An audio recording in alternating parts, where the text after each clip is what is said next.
90s के nostalgia Udit Narayan आजकल चर्चा में है। उनका कोई गाना नहीं आ रहा है, उनकी कोई फिल्म भी नहीं आ रही है, उन्होंने कुछ किया भी नहीं है, लेकिन जो एक काम उनसे कोर्ट ने करने को कहा था वो भी उन्होंने नहीं किया। इसलिए फैमिली कोर्ट ने उन पर 10 रुपये का जुर्माना लगाया। जी सही सुना आपने, 10 रुपये का जुर्माना उन पर लगा गया है।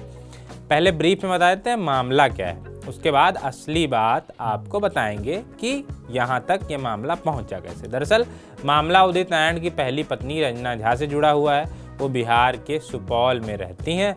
उनका कहना है कि उनकी उम्र हो गई है, इसलिए वो उदित नारायण के साथ रहना चाहती हैं। उदित वादा भी कर चुके हैं, लेकिन कभी वो वादा पूरा नहीं करते।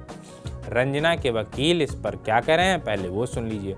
देखिए, ये केस 2022 से ही पेंडिंग चला रहा है उदित नारायण जी की उपस्थिति के लिए, और उनके जो अधिकृत अधिवक्ता हैं उनके तरफ से बार बार न्यायालय में विश्वास दिलाया जाता रहा कि एक समय दिया जाए, जल्दी उपस्थित हो जाएंगे।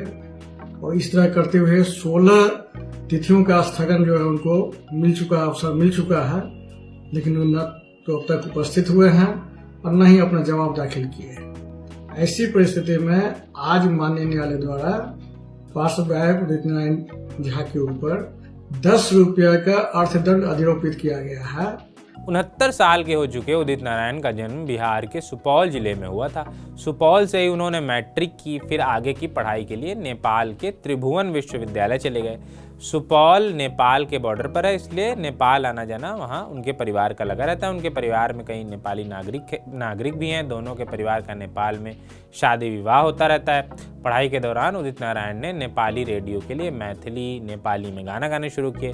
फिर वो 1978 में मुंबई चले गए, फिल्मों में गाने का प्रयास करने लगे, मगर उस समय उन्हें सफलता नहीं मिली। इसी बीच उदित नारायण की 1984 में रंजना झा से घर वालों ने शादी करा दी।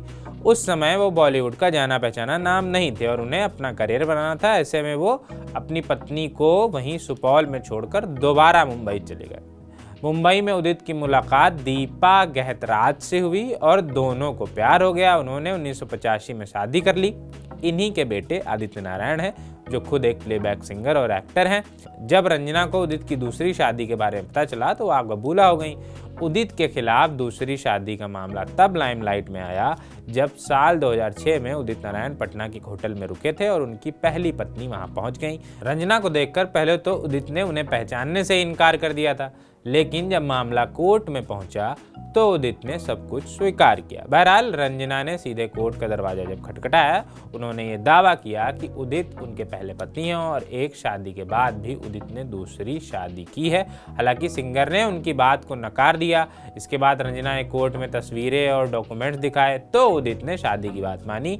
कोर्ट ने सिंगर को आदेश दिया था कि उन्हें अपनी दोनों पत्नियों को साथ में रखना होगा, लेकिन उदित ने अभी ऐसा नहीं किया है। उदित अपनी बहन के घर सुपौल आते भी रहते हैं, 2-3 सालों में वो यहाँ आते हैं, लेकिन रंजना को सिर्फ आश्वासन देकर चले जाते हैं। मीडिया रिपोर्ट्स के मुताबिक उदित नारायण की दोनों पत्नी रंजना और दीपा के बीच किसी भी तरह का मनमुटाव नहीं है। एक इंटरव्यू में उदित नारायण ने भी कहा था कि दीपा रंजना के बीच सब ठीक है, दोनों के बीच विवाद क्यों होगा, मैं रंजना को हर महीने का खर्च देता हूँ। खर्चे वाली बात खुद रंजना ने भी मानी है। उनका कहना है कि खर्च के लिए उदित उन्हें पैसा भेज देते हैं, मगर साथ में कभी नहीं रखा। कई बार वो मुंबई गई हैं, मगर उन्हें भगा दिया जाता है। इस बार उन्हें एक पत्नी का जो दर्जा होता है वो चाहिए।